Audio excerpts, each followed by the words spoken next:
Jawa Barat memiliki kekayaan sejarah yang luar biasa, terutama peninggalan dari masa Kerajaan Tarumanegara dan Kerajaan Sunda Pajajaran. Prasasti-prasasti ini biasanya menggunakan aksara Palawa atau Sunda kuno dengan bahasa Sanskerta atau Melayu kuno. Berikut adalah daftar prasasti penting di Jawa Barat yang menjadi bukti peradaban masa lalu. Peninggalan Kerajaan Tarumanegara.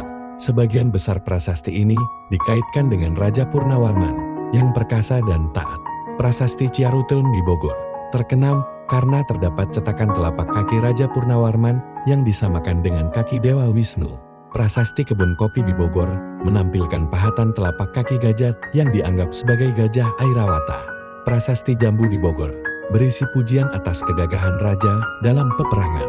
Prasasti Cidanghiang di Pandeglang sering disebut Prasasti Munjul, menegaskan batas wilayah kekuasaan Tarumanegara di bagian barat. Prasasti Tugu di Jakarta dan perbatasan Jabar. Prasasti terpanjang yang menceritakan penggalian Sungai Candrabaga dan Gomati. Penggalian ini untuk irigasi dan pencegahan banjir, menunjukkan kemampuan teknis yang maju. Peninggalan Kerajaan Sunda dan Galuh. Prasasti dari era ini biasanya lebih mudah dan seringkali menggunakan bahasa Sunda kuno. Prasasti Kawali di Ciamis, terdiri dari beberapa batu di Astana Gede, menceritakan pemindahan pusat kerajaan ke Kawali. Ini dilakukan oleh Prabu Raja Wastu, pemimpin yang menjunjung tinggi etika dan kebajikan. Prasasti Batu Tulis di Bogor dibuat oleh Prabu Surawisesa untuk mengenang kebesaran ayahnya, Sri Baduga Maharaja.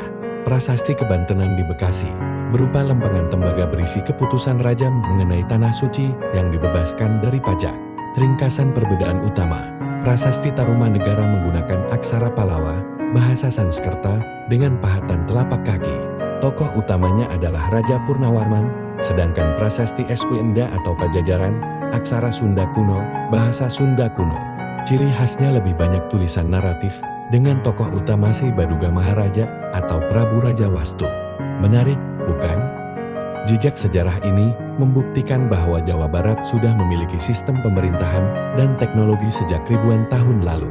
Tentu, mari kita bahas lebih dalam beberapa prasasti yang paling menarik dan signifikan dari segi isi teksnya. Pertama, Prasasti Tugu dari Jakarta Perbatasan Bekasi. Ini adalah prasasti terpanjang dari masa Tarumanegara. Isinya sangat penting karena menunjukkan kemampuan teknis, teknologi irigasi saat itu. Menceritakan tentang penggalian Sungai Candrabaga dan Gomati sepanjang 6.122 busur, sekitar 12 km. Penggalian ini dilakukan oleh Raja Purnawarman untuk mengalirkan air ke laut guna mencegah banjir, serta sebagai sarana irigasi pertanian. Hal menarik, setelah pembangunan selesai, Raja menyedekahkan 1.000 ekor sapi. Kedua, Prasasti Ciaruteun di Bogor. Prasasti ini sangat ikonik karena adanya sepasang telapak kaki manusia yang dipahat di atas batu. Terjemahan teksnya, ini bekas dua kaki, yang seperti kaki Dewa Wisnu. Dialah kaki yang mulia Sang Purnawarman, Raja di negeri Taruma. Maknanya, telapak kaki melambangkan kekuasaan, legitimasi, dan perlindungan. Purnawarman memposisikan dirinya sebagai pelindung rakyatnya.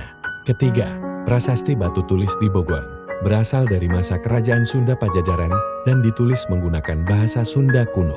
Dibuat oleh Prabu Surawisesa pada tahun 1533 meter, isinya berupa penghormatan dan kenangan terhadap ayahnya, Sri Baduga Maharaja.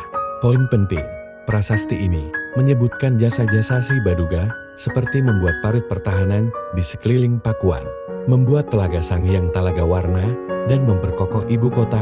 Ini adalah bukti sejarah utama sosok Prabu Siliwangi yang legendaris. Keempat, Prasasti Kawali di Ciamis, ditemukan di situs Astana Gede. Kawali, prasasti ini sangat kental dengan nilai moral. Menceritakan tentang Prabu Raja Wastu yang memerintah di kota Kawali. Pesan moralnya, biasakanlah berbuat kebajikan agar lama hidup di dunia. Ini menunjukkan bahwa kerajaan di Jawa Barat saat itu sangat menjunjung tinggi etika dan kebajikan. Mana di antara prasasti ini yang paling membuat Anda penasaran? Apakah sisi teknologinya atau sisi spiritual dan nasihat hidupnya?